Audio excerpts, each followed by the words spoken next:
ప్రేమ నమ్మకము కలిగిన మా ప్రియ పరలోకపు తండ్రి, ఘనమైన దేవ, మీ యొక్క ఉచితమైన ప్రేమను బట్టి, కృపను బట్టి, దయా సంకల్పాన్ని బట్టి తండ్రి, గతించినటువంటి దినాల నుంచి క్షేమముగా మరి ఆ మాసంలో నుంచి మరొక మాసంలోనికి మమ్మల్ని నడిపించారు. ఈ మాసంలో మాకు నేర్పించాల్సినటువంటి మాటలు, మమ్మల్ని నిలబెట్టాల్సినటువంటి మాటలు, మా కుటుంబాలను కట్టుకునేటటువంటి మాటలు, మా ఆత్మీయ జీవితాన్ని నిలబెట్టుకునేటటువంటి మాటలను మేము నేర్చుకోవడానికి సిద్ధపడుచుండగా కళ్ళుంచినటువంటి బిడ్డలందరికీ మంచి మనసును, ఆలోచనను, విచక్షణ జ్ఞానమును ఇంకెక్కువగా ప్రసాదింపచేయమని, మాట్లాడుతున్నటువంటి నాకు సమయోచితమైన జ్ఞానాన్ని ప్రసాదింపచేయండి. కేవలం వినవారు మాత్రమే ఉండి మమ్మల్ని మేము మోసపించుకోకుండా విన్న వాక్య ప్రకారంగా మా బ్రతుకులను అంతము వరకు నిలబెట్టుకునేంత పరిస్థితులు, స్థితిగతులను చక్కబెరుచుకోవడానికి కృప దయచేయమని మా ప్రభువును ప్రియరక్షకుడైన యేసుక్రీస్తు నామం పేట ప్రార్థన సమర్పించి అడిగి వేడుకుంటున్నాం తండ్రి, ఆమేన్. కళ్ళొంచినటువంటి బిడ్డలందరికీ క్రీస్తు పేరు అందరికీ వందనాలు చెల్లించుకుంటున్నాము. దేవుని యొక్క కృపను బట్టి చాలా విలువైనటువంటి మాటలు మనం బైబిల్లో నుంచి చాలా జాగ్రత్తగా ఈ యొక్క రాత్రికాల సమయంలో మనం పరిశీలిద్దాం. పరిశుద్ధాత్మ ప్రేరణతో మరి యాకోబు గారు ఒక పత్రిక రాశాడు. యాకోబు రాసినటువంటి పత్రిక 1వ అధ్యాయం. యాకోబు రాసినటువంటి పత్రిక 1వ అధ్యాయము 21వ వచనాన్ని నేను చదువుతున్నాను, చాలా జాగ్రత్తగానండి.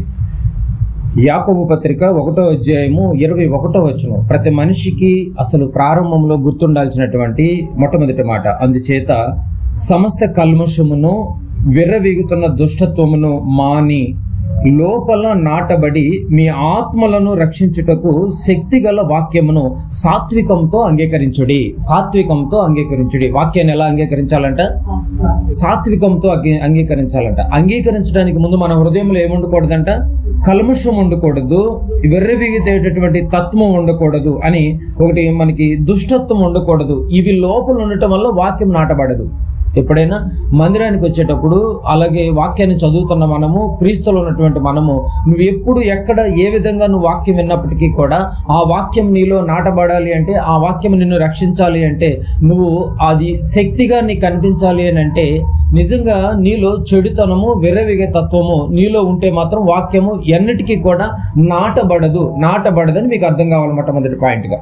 ఎందుకంటే ఈ వాక్యము నువ్వేమాత్రం అజాగ్రత్తగా వింటే ఈ వాక్యం గురించి చాలా రకాలుగా మారిపోయింది బయట పరిస్థితులు. ఎలా మార్చేశారంటే ఈ యొక్క వాక్యాన్ని, అదే పరిశుద్ధాత్మ ప్రేరణతో మరి కొరింథీ పట్టణానికి పౌలు గారు 2 ఉత్తరాలు రాశాడు. 2వ ఉత్తరంలోకి ఒకసారి వెళదాం. 2వ ఉత్తరాన్ని ఒకసారి చదువుకుందాం. కొరింథీలకు రాసినటువంటి 2వ పత్రిక 2వ అధ్యాయము. కొరింథీలకు రాసినటువంటి 2వ పత్రిక 2వ అధ్యాయము 17వ వచనాన్ని ఒకసారి చదువుకుందాం. 2:17. కావున ఇట్టి సంగతులకు చాలిన వాడెవడు? దేవుని వాక్యాల ముందు ఎవరు నిలబడేవాడు ఎవడు లేడంటండి. చాలిన వాడు ఎవడు అని ప్రశ్న వేశాడు చూడండి అక్కడ. చాలిన వాడు ఎవడు, అసలు ఎవడంట నిలబడేది అని చెబుతూ పౌలు గారు మాట్లాడుతున్నాడు. మేము దేవుని వాక్యమును, మేము అంటే ఎవరు అనుకుంటున్నారు? అపోస్తులు, క్రీస్తుని వెంబడించినటువంటి అపోస్తులు, పిలువబడినటువంటి వారు అంటారు వెళ్ళి. ఏమంటే అపోస్తులు, మేము దేవుని వాక్యమును కలిపి చెరిపేడు అనేకుల వలె ఉండక అని ఉంది చూడండి. అంటే దేవుని వాక్యాన్ని కలిపి చెరిపే వాళ్ళు కొద్దిమంది ఉంటారా, అనేకులు ఉంటారా? బైబిల్ ఏం చెప్పింది? అనేకులు అంటే కౌంట్లెస్. అంటే మ్యాక్సిమం మెజారిటీ ఆఫ్ సేవకులు ఏం చెప్తారంట? దేవుని వాక్యమును కలిపి చెరుపుతారంట. మీరేమాత్రం అజాగ్రత్తగా ఉంటే మీరు ఆ విన్నటువంటి వాక్యం మిమ్మల్ని రక్షించలేదు. కలిపి చెరిపే బోధ డేంజర్లో ఉన్నారు. మీరు బాగా గమనించాలి. ఎందుకంటే ఈ వాక్యమే మిమ్మల్ని రక్షిస్తుందని యాకోబు 1:21 చదివచ్చాం మనం. ఏమాత్రం అజాగ్రత్తగా ఉంటే మనం నష్టపోతాం ప్రేమ అనే దేవుని వారలారా అని చెప్తుంది బైబిల్. బాగా గమనించాలి. మేము దేవుని వాక్యము కలిపి చెరిపేడు అనేకుల వలె ఉండక నిష్కాపట్యము గలవారును దేవుని వలన నియమింపబడిన వారమునై ఉండి. ఏమండి, ప్రతి సేవకుడు వాళ్ళకు నచ్చినట్టుగా నియమించుకుంటున్నాడేమో, కానీ పౌలు గారు మాట్లాడుతున్నాడు, మేమైతే దేవుని వలన నియమింపబడి నిష్కాపట్యము గలవారును దేవుని వలన నియమింపబడిన వారమునై ఉండి క్రీస్తునందు దేవుని ఎదుట బోధించుచున్నాము. మా బోధ చూడండి, మేము నమ్మిన క్రీస్తును చూడండి, మా నిష్కాపట్యమును చూడండి, కలిపి చెరిపే బోధలో మేము ఉన్నామేమో ఒకసారి మీరు పరిశీలించాలి. మేము పిలువబడినటువంటి వారము. అని నిజంగా బోధ గురించి మీరు చాలా జాగ్రత్త పడండి అని ఒక హెచ్చరిక జారీ చేస్తున్నాడు. ఎందుకంటే ఈ బోధే రేపు నిన్ను రక్షించేది. ఏమాత్రం అజాగ్రత్తగా ఉంటే నువ్వు నష్టపోతావని బైబిల్ చెప్తుంది. కనుక ప్రియమైన దేవుని వారలారా, మరి మరో లోకానికి మహాదేవుని ఆహ్వానం, మరి ఈ వినే వాక్యమే నువ్వు సరైనటువంటి రీతిలో వినకపోతే మరి ఒక మరో లోకానికి నువ్వు వెళ్ళాలి అంటే, ఆ యొక్క దేవుని పిలుపు నువ్వు పొందుకోవాలి అని అంటే నిజంగా నువ్వు ఆ వాక్యం పట్ల ఎంత తీక్షణమైనటువంటి దీక్ష కలిగి ఉండాలి. మీరు ఒకసారి బాగా పరిశీలించాలి మీరు ఇవన్నీ. అసలు మహాదేవుని ఆహ్వానం అంటున్నాం కదా, అసలు దేవుడు మహాదేవుడా? అసలు మహాదేవుడు అనే బైబిల్లో ఉందా? ఒకసారి మనం ఆ మాటలు కూడా ఒకసారి మనం పరిశీలించాలి. మన దేవుడు, మనం నమ్ముకున్న దేవుడు, మనం వెంబడిస్తున్నటువంటి దేవుడు కాదంట, మహాదేవుడు అంట. ఎంత గొప్పగా చెప్తుందండి బైబిల్. మహాదేవుని పిల్లలు మనం, మహాదేవుని పిల్లలు. ఎందుకండి ఇలాంటి దౌర్భాగ్య స్థితిలోనికి కలిపి చెరిపే బోధలోనికి వెళ్ళిపోయినట్టు మహాదేవుని పిల్లలు? దేవుడి గురించి ఎలా చెప్తుందో చూడండి, బైబిల్ ఎలా చెప్తుందో చూడండి. ద్వితీయోపదేశ కాండము ముందుగా మహాదేవుని గురించి తెలియాలి. మనకు తెలిస్తేనే మన గురించి ఏంటో మనం తెలుస్తుంది. ద్వితీయోపదేశ కాండాలు 5 ఉంటాయి, వాటిలో ద్వితీయోపదేశ కాండం. అందరూ బైబిల్ చూడాలి ప్రియమైన దేవుని వారలారా. ద్వితీయోపదేశ కాండం ఎందుకంటే కలిపి చెరిపే బోధలు ఎక్కువైపోయినాయి, చాలా జాగ్రత్తగా ఉండాలి. మహాదేవుని దగ్గరికి వెళ్లకుండా దూరం చేస్తుంది ఈరోజు లోకం. ద్వితీయోపదేశ కాండము 10వ అధ్యాయము 10వ అధ్యాయము 17వ వచనాన్ని ఒకసారి పరిశీలిద్దాం. 17వ వచనం బైబిల్ ఎంత గొప్పగా చెప్తుంది చూడండి మన దేవుడిని. ఏమండి? ఏలయనగా నీ దేవుడని యెహోవా పరమ దేవుడు, పరమ ప్రభువునై ఉన్నాడు, ఆయనే మహాదేవుడు అని ఉంది. చూడండి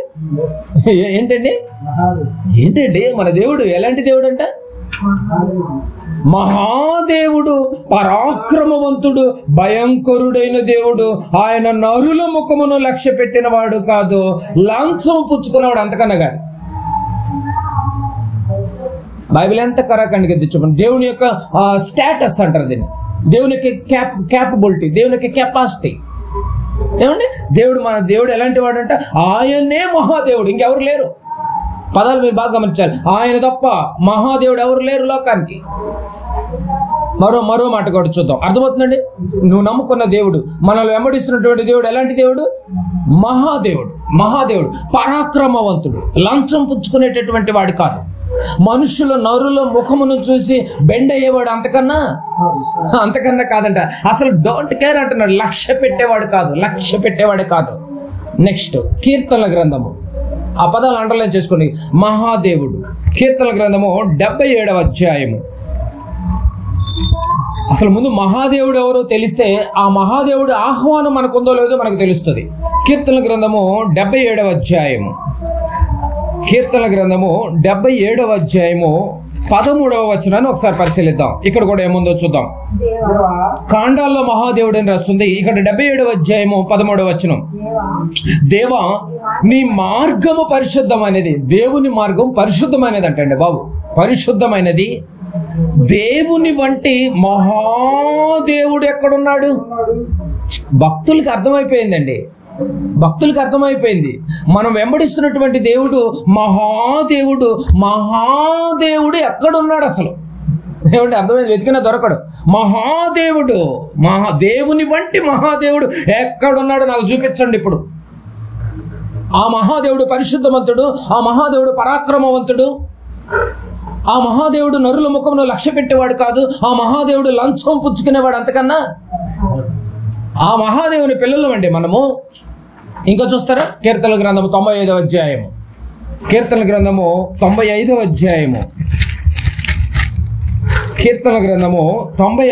అధ్యాయము 3వ వచనం, 95:3 యెహోవా మహాదేవుడు అని ఉంది చూడండి.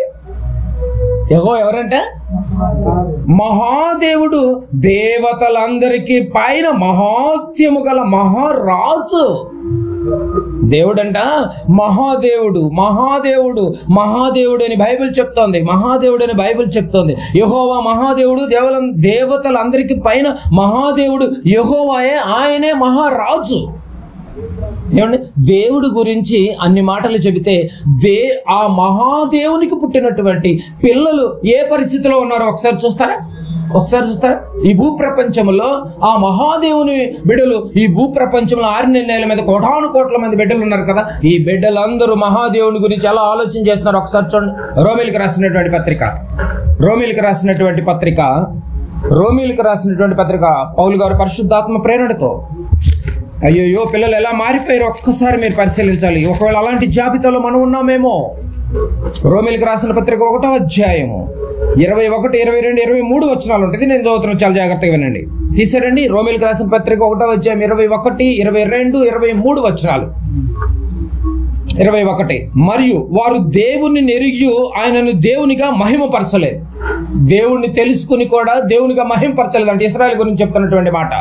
రైట్, మహిమపరచలేదు, కృతజ్ఞతాస్తుతులు చెల్లింపలేదు, కానీ తమ వాదములు యందు వ్యర్థులైపోయారు. వారి అవివేక హృదయం అంధకారమాయను, తాము జ్ఞానులమని చెప్పుకొని బుద్ధిహీనులైపోయారంట. అబ్బో, మాకంటే గొప్పవాళ్ళు ఎవరు లేరు అనుకున్నారంట, కానీ బుద్ధిహీనులైపోయారు. 23 వచ్చిన బాగా చూడాలి. వారు అక్షయుడగు దేవుణ్ణి మహిమను క్షయమగు మనుషుల యొక్కయు, పక్షుల యొక్కయు, చతుస్పాద జంతువుల యొక్కయు, పురుగుల యొక్కయు ప్రతిమా స్వరూపముగా మార్చిరి. దేవుని ఎలా మార్చేశారంట? మనుషులు ప్రతిమా స్వరూపముగా మార్చిరి. ఆయన అక్షయుడు అంటే క్షయం కానివాడు. అక్షయుడైన దేవుని యొక్క మహిమను క్షయమగు మనుషుల యొక్కయు. చూసారండి, మనుషుల్ని దేవుడిగా చలామణి చేస్తున్నారంట. మనిషి క్షయమైపోయేవాడు, కానీ మనుషుని దేవుడిగా చూపిస్తున్నారు ఈరోజు. మనుషుని దేవుడిగా కొలుస్తున్నారు ఈరోజు. ఎలాంటి పరిస్థితి అయిపోయింది? మహాదేవుని పిల్లలు ఎలా మారిపోయారు మీరు చూడాలి. మనుషుల యొక్కయు, పక్షుల యొక్కయు, చతుస్పాద జంతువుల యొక్కయు, పురుగుల యొక్కయు ప్రతిమా స్వరూపముగా. ఈ పదాలన్నీ కూడా ఒక పెద్ద నోటు మీరు చూడ, 500 నోటు మీద కానీ 100 నోటు మీద కానీ ఈ జంతువుల స్వరూపాలన్నీ మీకు బ్యాక్ సైడ్ కనిపిస్తాయి. చూడండి, వెళ్ళి మీరు చూసుకోవాలి. మీ నోట్ చూడండి, జేబులో ఉంటే నోట్ చెక్ చేసుకోండి కావాలంటే.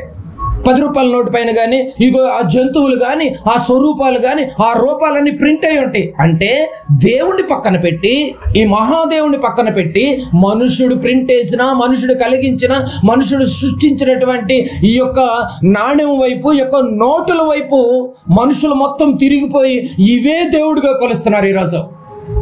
ఎంత దౌర్భాగ్యం! ఎవరికి అర్థమవుతుందండి ఈ విషయాలన్నీ? మహాదేవుని స్వరూపం ఇదా అండి? మనిషి మార్చేశాడు. అందుకే నోటి కింద పడిన వెంటనే దండం పెట్టుకుంటాడు, కళ్ళకు అద్దుకుంటాడు. ఎలా మార్చారో చూశారండి? ఈ పదాలు అర్థం కావట్లేదు చాలా మందికి. అదే నువ్వు బైబిల్ పట్టుకుంటే బైబిల్ కింద పడిందంటే దెబ్బేస్తావు, కళ్ళకు అద్దుకోవు. అదే నోటి కింద పడితే కళ్ళకు అద్దుకుంటావు. ప్రతిమా స్వరూపంగా మార్చిరి. మహాదేవుడు ఎంత బాధపడుతున్నాడో తెలుసా అండి? ఆ పదాలు మీరు పక్కన పెట్టుకుని మీరు ఇంటికి నోటు మీరు చదువుకోవాలి.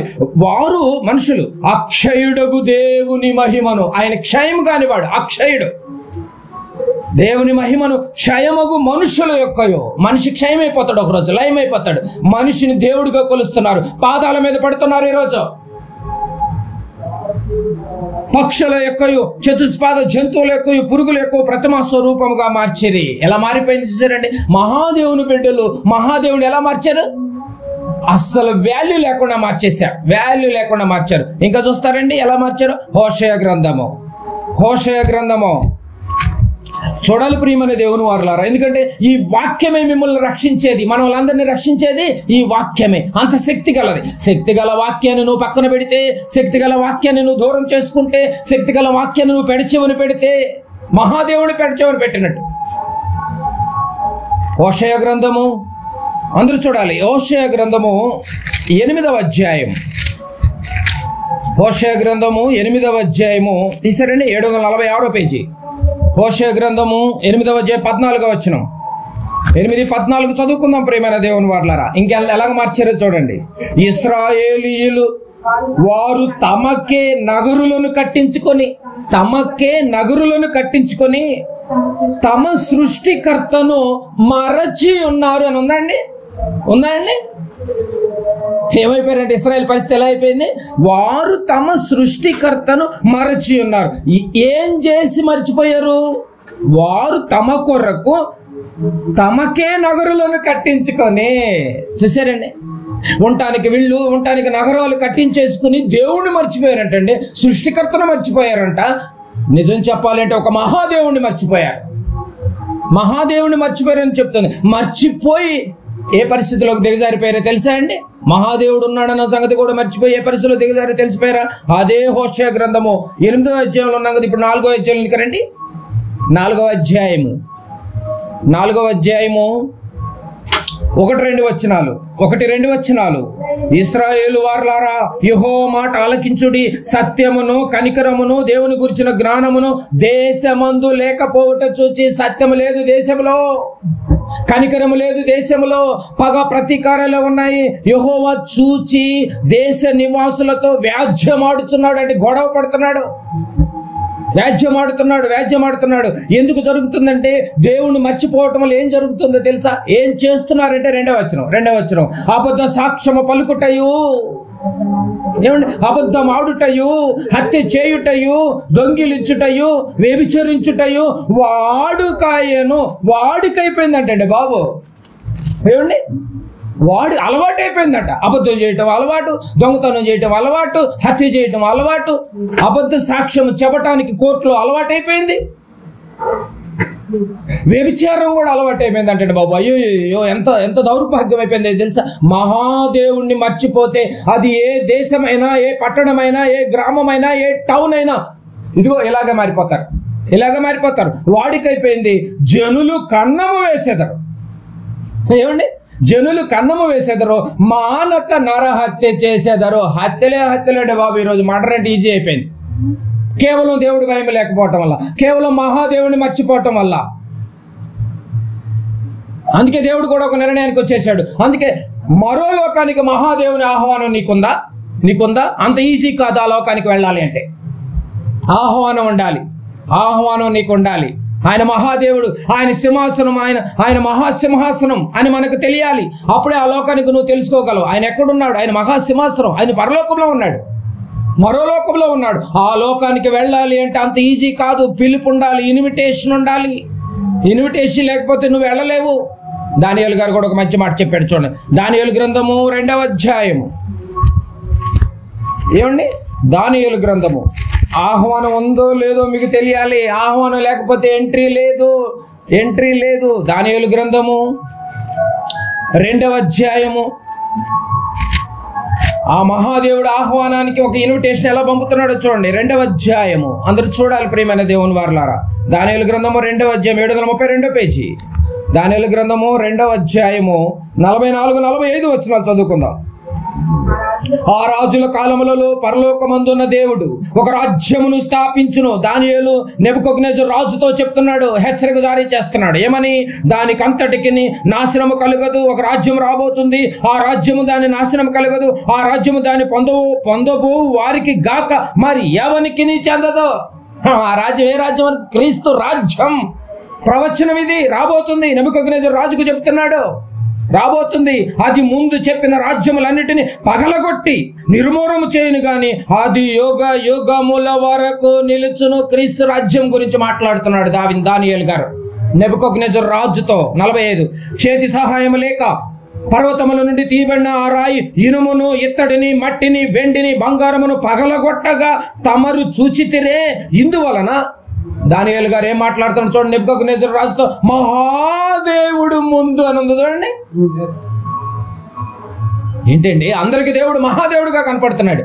మహాదేవుని ముందు జరగబో సంగతి రాజునకు తెలియజేసి ఉన్నాడు.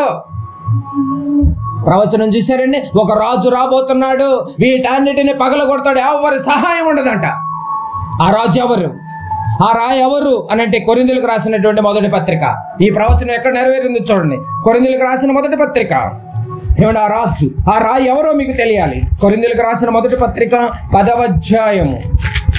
కొరింథీయులకు రాసినటువంటి మొదటి పత్రిక 10వ అధ్యాయము 4వ వచనాన్ని ఒకసారి చదువుకుందాం.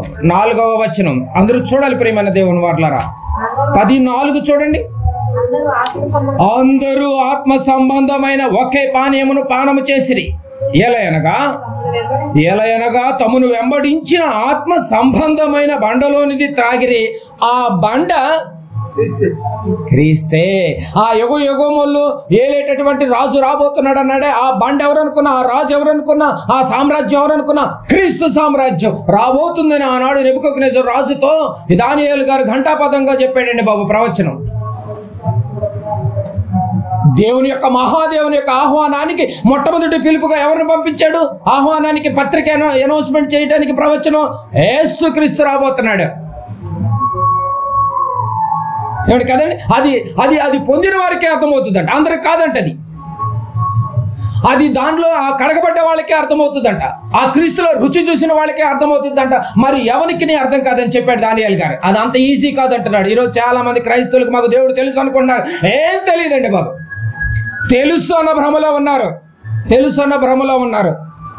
కొరింథీయులకు రాసినటువంటి మొదటి పత్రిక ఇలాంటి మహాదేవుని గురించి చెప్పాలంటే బైబిల్ని నేర్చుకున్న వాడే చెప్పగలడు తప్ప ఎవడో చెప్పలేడు. బైబిల్ పఠించిన వాడే చెప్పగలడు, బైబిల్ని ధ్యానించిన వాడే చెప్పగలడు, బైబిల్ ప్రతిరోజు దివారాత్రులు ధ్యానించిన వాడే చెప్పగలడు తప్ప ఎప్పుడో క్రిస్మస్కి ఎప్పుడో ఈస్టర్కి వచ్చి నిలబడేవాడు మాట్లాడుకునేటటువంటి వాళ్ళు దేవుని గురించి ఏమి చెప్పలేరు.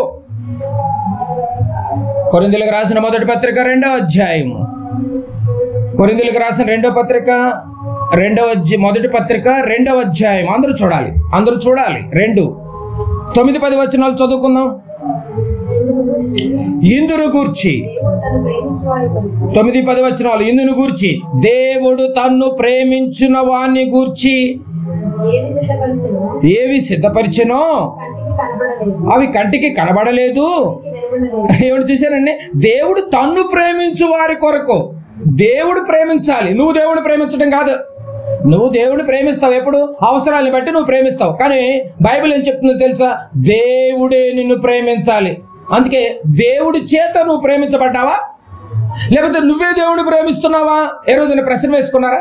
ఇక్కడ అంటుంది బైబిల్ ఏమంటుందంటే 9వ వచనం, ఇదిగో ఇందును గురించి దేవుడు తన్ను ప్రేమించు వారి కొరకు.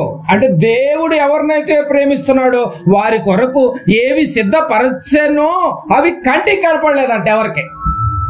చూసారండి? ప్రేమించే వాళ్ళ కొరకు కొన్ని దాస్తున్నాడు, కొన్ని సీక్రెట్ గా కొన్ని దాచిపెడుతున్నాడు. అవి కంటికి కనపడలేదు, చెవికి వినబడలేదు, మనుషుల హృదయమునకు గోచరము కాలేదు అని వ్రాయబడి ఉన్నది. 10వ వచనం, మనకైతే అంటే ఎవరు అనుకున్నా బ్రాకెట్ లో రాసుకోండి, క్రైస్తవుడు అంటే ఏదో చిన్ననాటి నుంచి మన పుట్టిన దగ్గర నుంచి మన కుటుంబంలో నుంచి క్రైస్తవ కుటుంబంలో పుట్టాం కదా అన్న ప్రతి ఒక్కడు క్రైస్తవుడు కాలేడు. అర్థమవుతుందో లేదో మీకు? మనకైతే దేవుడు వాటిని తన ఆత్మ వల్ల బయలుపరిచి ఉన్నాడు. నిజమైన క్రైస్తవుడు దేవుడిని వెంబడించే వాడికే ఇవి గోచరం అవుతాయి తప్ప ఇంకెవరికి అర్థం కావవి. ఏదో బైబిల్ పట్టుకున్నంత మాత్రాన, మందిరానికి వెళ్ళినంత మాత్రాన, ప్రార్థన చేసినంత మాత్రాన, కానుకిచ్చినంత మాత్రాన అర్థమైతే ఇంకెందుకండి ఈ మాటలు? నేను వచ్చింత దూరం వచ్చి మీకు చెప్పాల్సినంత అవసరం లేదు.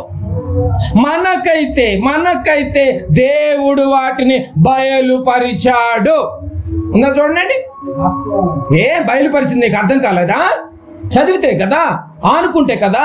ఏమంటే దేవునితో నువ్వు దేవుడి చేత ప్రేమింపబడిన వాడికి అర్థమవుతాయి అంట. ఏమండి ఈరోజు సమాజంలో దేవుడు ప్రేమించినటువంటి భక్తులు ఉన్నారా, దేవుణ్ణి ప్రేమించిన భక్తులు ఉన్నారా? పాయింట్ క్యాచ్ చేయాలి. ఈరోజు సమాజంలో దేవుడు చేత ప్రేమింపబడిన భక్తులు లేరు, అందుకే దేవుడు అర్థం కావట్లేదు. దేవుడు ప్రేమించిన భక్తులు ఉన్నారు తప్ప అవసరాల కోసం దేవుడి చేత ప్రేమింపబడ్డ వాళ్ళకి అర్థమవుతాయి తప్ప ఇంకెవరికి అర్థం కాదండి ఈ విషయాలన్నీ. అర్థమవుతలేదు మీకు? ఆ పాయింట్ గమనించాలి. 7వ వచనం పైకి వెళ్ళి 7వ వచనం చూద్దాం. దేవుని జ్ఞానము మర్మమైనట్టుగా బోధించుచున్నాము. ఈ జ్ఞానము మరుగై ఉండెను. ఓపెన్ గా లేదది, మరుగై ఉండెను. జగదుత్పత్తి ముందుగానే దీనిని దేవుడు తన మహిమ నిమిత్తము నియమించను. అది లోకాధికారులలో ఎవరికి తెలియదు. ఎవడికి తెలియదు అంటే లోకాధికారులకి ఎవడికి తెలియదు. అది వారికి తెలిసి ఉండిన ఎడల మహిమా స్వరూపియగు ప్రభుని సిలువ వేయకపోయి ఉందును. తెలిస్తే యేసుప్రభు సిలువ ఎందుకు వేసేవాళ్ళు? తెలియకే కదా. మరి తెలిసినటువంటి నీకేమన్నా ప్రభు గురించి ఏమైనా అర్థమైందంటే నీకు అర్థం కాలేదు. మరి ఎవరు చెప్పాలండి ఈ విషయాలన్నీ? కనుక ప్రియమైన దేవుని వారలారా, మన మహిమ నిమిత్తము నియమించను. చూడండి ఎంత బాగుందో చూడండి. దేవుడు 9వ వచనం మొదట్లో, 8వ వచనం మొదట్లో, దేవుడు మన మహిమ నిమిత్తము నియమించను. ఈ సీక్రెట్, ఈ మర్మము మన మహిమే, మనం ఎదగాలనే మన మహిమ నిమిత్తమే నియమించనని ఉంది. చూడండి ఎంత బాగుందో చూడండి.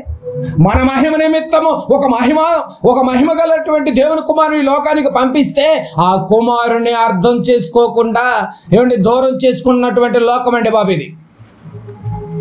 అలాంటి లోకంలో ఉన్నటువంటి మనము నిజంగా అండి ఏ లోకాన్ని నుంచి అయితే ఆ యొక్క మహాదేవుడు ఇదిగో మహిమా స్వరూపి లోకాన్ని దేవుణ్ణి మార్చేసుకున్నారో అలాంటి లోకానికి ఒక తనయుడిని పంపించాడే. పంపించినటువంటి ఆ యొక్క దేవుడు ఏం మాట్లాడుతాడో ఒక్కసారి చూడాలి. ఫిలిప్పీలకు రాసినటువంటి పత్రిక పౌలు గారు ఫిలిప్పీలకు రాసినటువంటి పత్రిక 2వ అధ్యాయం. ఏమండి, ఆ లోకానికి చేరాలంటే భూమి మీద ఉన్నప్పుడే మనం తెలుసుకోవాలి.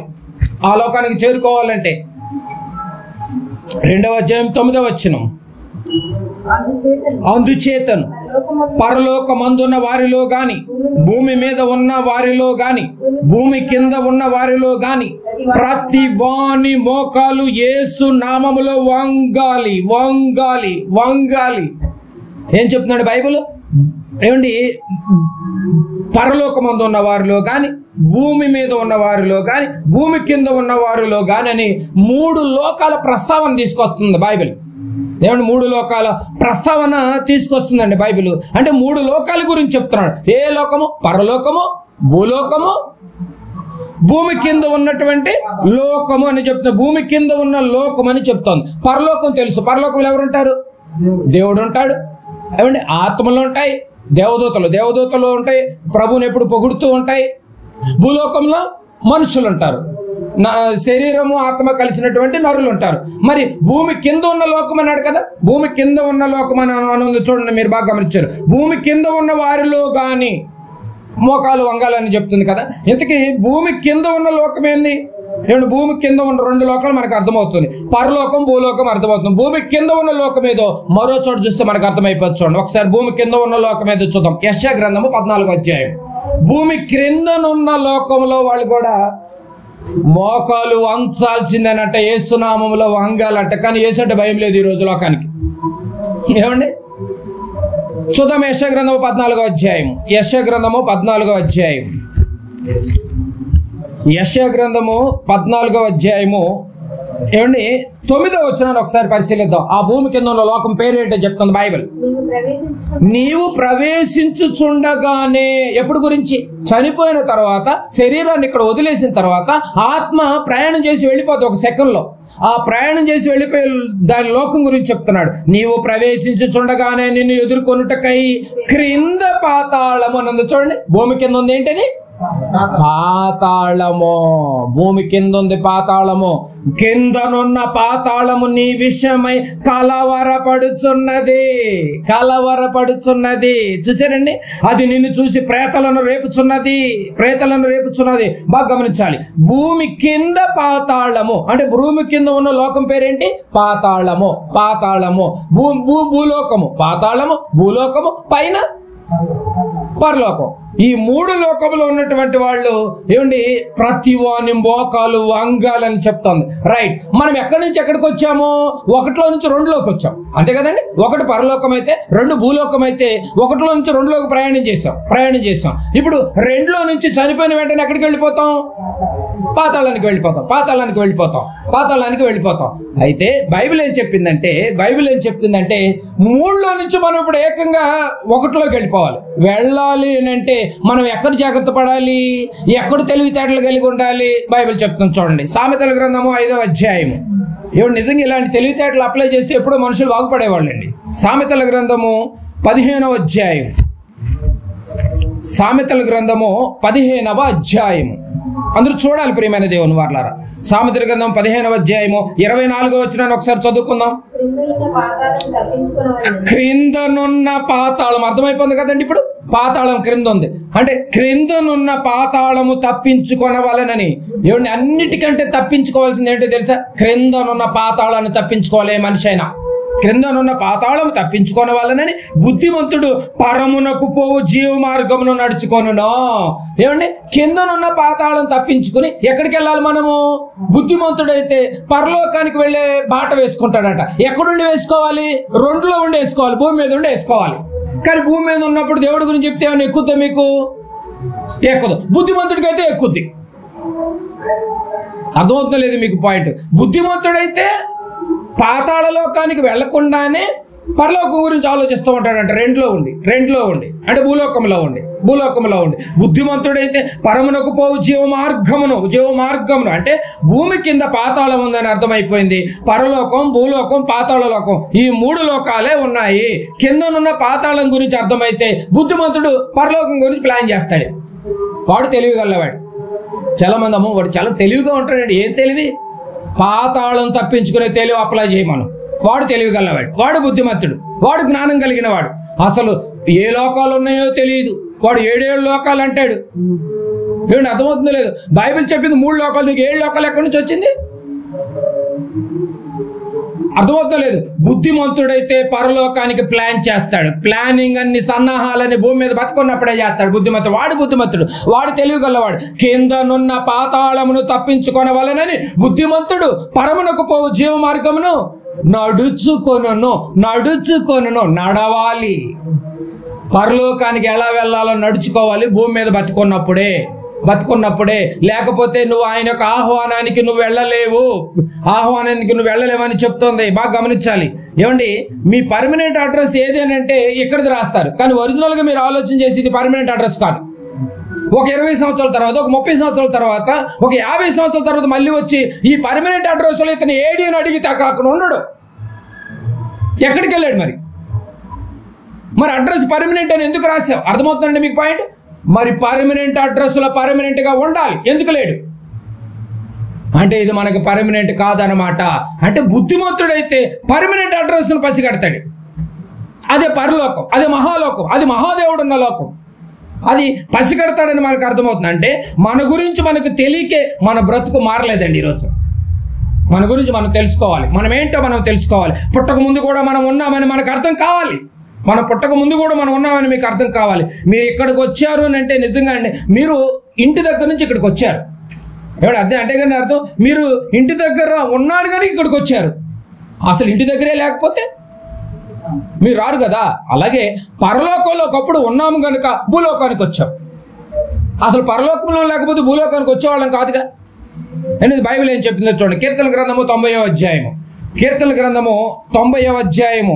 మహాదేవుని ఆహ్వానం నీకుందా? ఒక్కసారి ఈ 2లో ఉన్నప్పుడే నువ్వు ఆలోచన చేయాలి. ఈ 2వ లోకంలో ఉన్నప్పుడే ఏమంటే మొదటి లోకానికి ప్లాన్ చేయాలి. ఏమాత్రం తృష్టిలో తప్పిన ప్రమాదం లాగా కిందనున్న పాతాళానికి జారుకున్నావా? క్లోజ్. ఏం చేయలేని పరిస్థితి. కీర్తన గ్రంథము 90వ అధ్యాయము. దేవుడి చేత ప్రేమింపబడిన వాడికే ఈ మాటలు అర్థమవుతాయంట. ఎంత బాగుందో చూడండి. కీర్తన గ్రంథము 90వ అధ్యాయము మొదటి వచనం. కీర్తన గ్రంథము 90వ అధ్యాయము మొదటి వచనం పరిశీలిద్దాం. ప్రభువా, తరతరముల నుండి, ఒక తరము కాదు, 2 తరములు కాదు, బ్యాక్ వెళ్ళిపోండి. తరతరముల నుండి మాకు నివాస స్థలము నీవే. నీవే ఎవరు అనుకున్నా? మహాదేవుడి దగ్గర నుంచి వచ్చాం మనం. తరతరముల నుండి ప్రభువా, తరతరముల నుండి మాకు నివాస స్థలము నీవే. దేవుడి నుంచి వచ్చిన వారము. దేవుడు ఉన్న లోకమే మన లోకం, అదే పరలోకం. అంటే పరలోకంలో నుంచి ఈ లోకానికి వచ్చాం. అంటే పుట్టక ముందే మన చరిత్ర ఆరంభమైంది. ఎక్కడ? ఈ లోకంలో పుట్టక ముందే మన చరిత్ర ఆరంభమైంది. ఎక్కడ ఆరంభమైంది?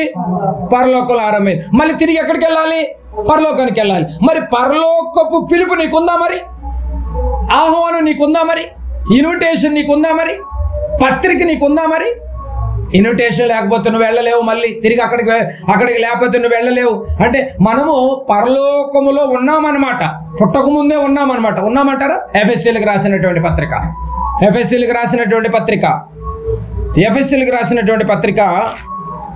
ఇక్కడికి మళ్ళీ వద్దాం. 90వ అధ్యాయంలోనికి. ఎఫ్ఎస్సీలకు రాసినటువంటి పత్రిక 1వ అధ్యాయము. 1వ అధ్యాయము. అందరూ చూడాలి ప్రియమైన దేవుని వారలారా. ఎఫెసీయులకు రాసిన పత్రిక 1వ అధ్యాయము 4, 5, 6 వచనాలు కలిసి ఉంటది. పెద్ద సెంటెన్స్ అది, చాలా జాగ్రత్తగా ఆలోచిద్దాం. 4, 5, 6 వచనాలు కలిసి ఉంటుంది. ఎఫెసీయులకు రాసినటువంటి పత్రిక 1వ అధ్యాయము 4, 5, 6 వచనాలు. ఎట్లనగా తన ప్రియుని యందు తాను ఉచితముగా మనకు అనుగ్రహించిన తన కృపా మహిమకు కీర్తి కలుగునట్లు తన చిత్త ప్రకారమైన దయా సంకల్పము చొప్పున యేసుక్రీస్తు ద్వారా తనకు కుమారులుగా స్వీకరించుటకై మనలను ముందుగా అప్పటికి ఇంకా లోకం కూడా పుట్టలేదు, అప్పటికి ఇంకా ఆదం అవ్వలు కూడా ఈ లోకానికి రాలేదు, ఇంకా అప్పటికి ఇంకా ఈ సృష్టి కలగలేదు. మనలను ముందుగా తన కోసము నిర్ణయించుకొని, ఏమండి, ఈ సృష్టి పుట్టక ముందే మన వాళ్ళ పరలోకంలో నిర్ణయం జరిగింది. ఏ తరాల్లో, ఏ సంవత్సరాల్లో ఏ కుమారుడు ఈ లోకానికి వెళ్ళాలి, ఏ తల్లి గర్భంలోంచి వెళ్ళిపోవాలి, ఏ తండ్రుల గర్భాలు దాటుకుంటూ వెళ్ళాలని నిర్ణయం జరిగిపోయింది. అంటే పరలోక నివాసులు మనం.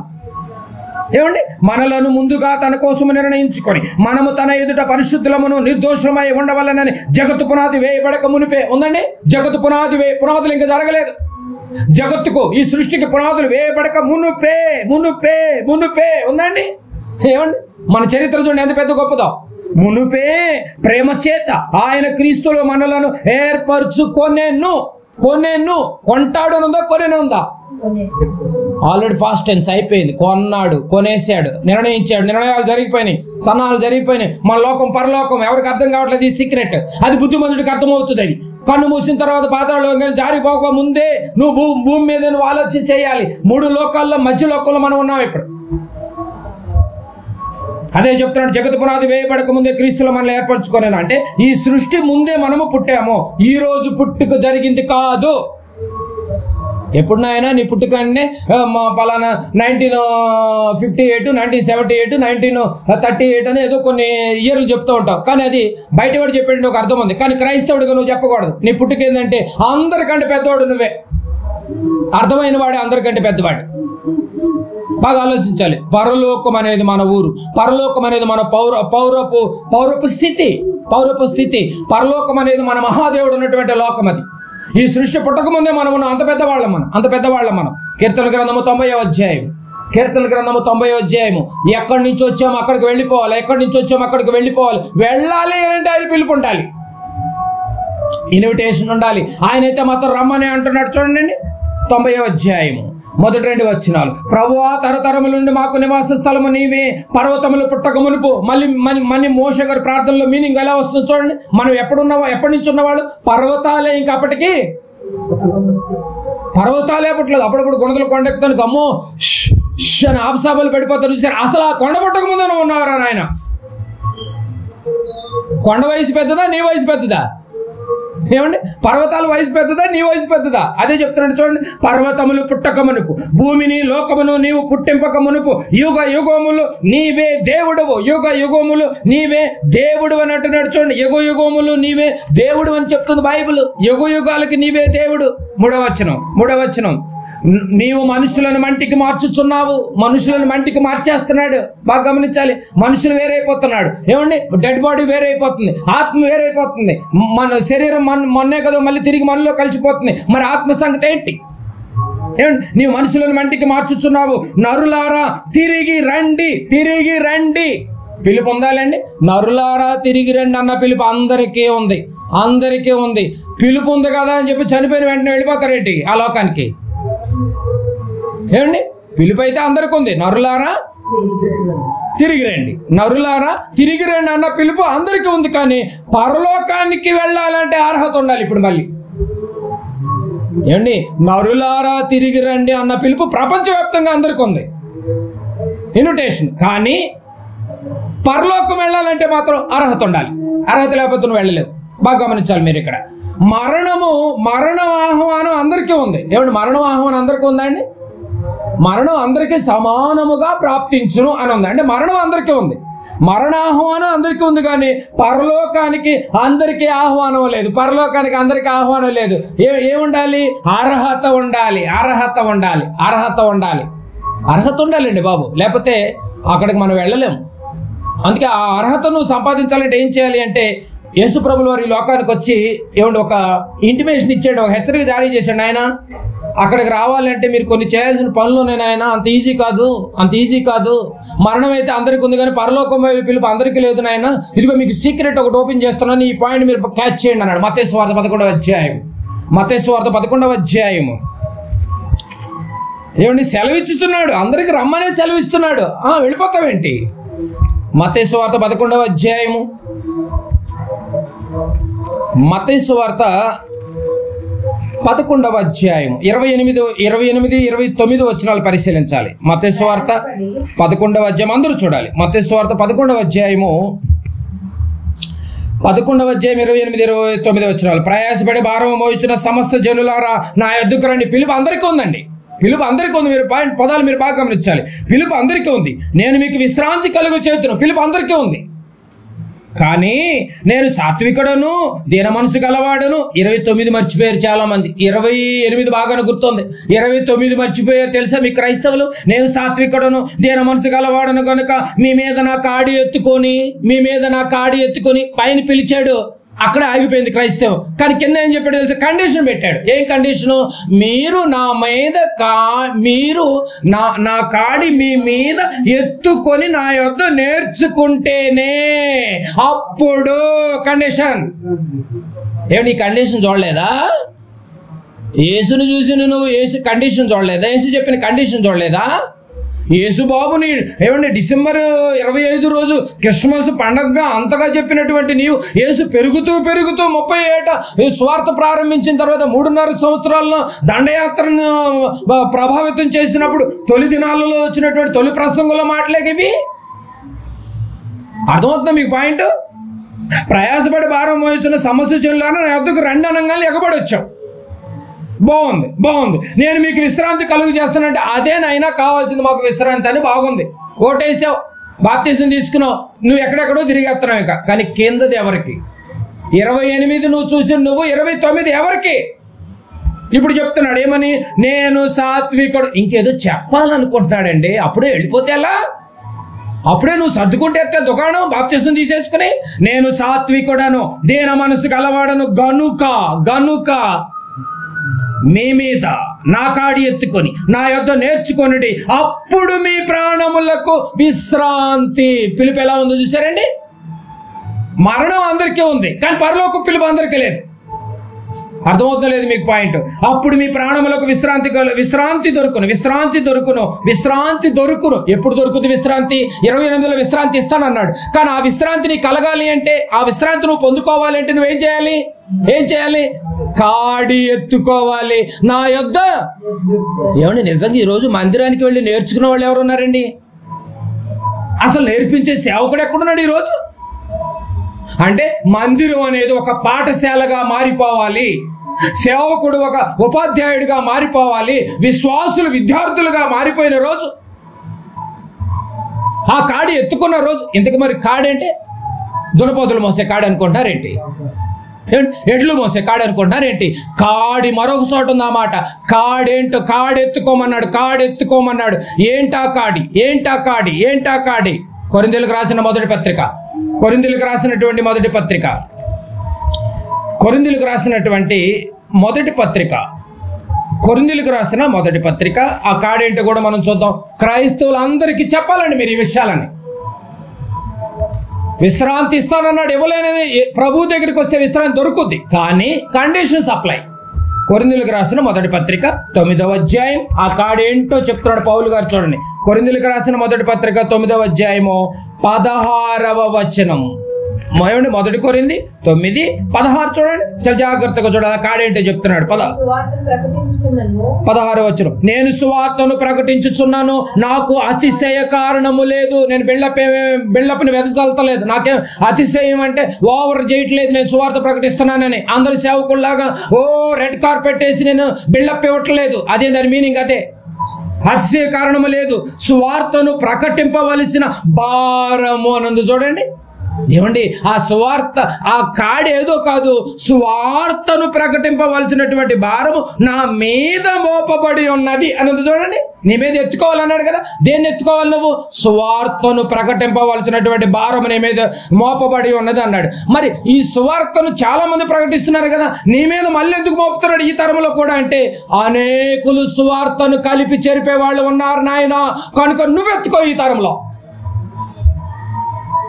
ఎవడికి ఇష్టం వచ్చినట్లుగా వాడు సువార్త అనే కాడిని ఇష్టం వచ్చిన అనేకులుగా కలిపి చెరిపెడు అనేవారిగా ఉండి ఆత్మను రక్షించేటటువంటి శక్తి గల వాక్యాన్ని వారికి నచ్చినట్టుగా డైవర్ట్ చేసుకుని సువార్తగా వలన భారము మోపబడి ఉన్నటువంటి దాన్ని అర్థం చేసుకోకుండా, అయ్యో నేను సువార్తను ప్రకటింపపోయిన ఎడల నాకు శ్రమ అన్నాడు. ఏమండి, మీరు బాగా గమనించాలి, సువార్తను ప్రకటించటం అనేది సేవకుల బాధ్యత తప్ప డబ్బులు దండుకోవటానికి కమాండ్ కాదు. ఏమండి, నిజమైన సువార్తకుడికి అర్థమవుతుంది ఈ మాటలు, అందరికి అర్థం కాదు ఇవి.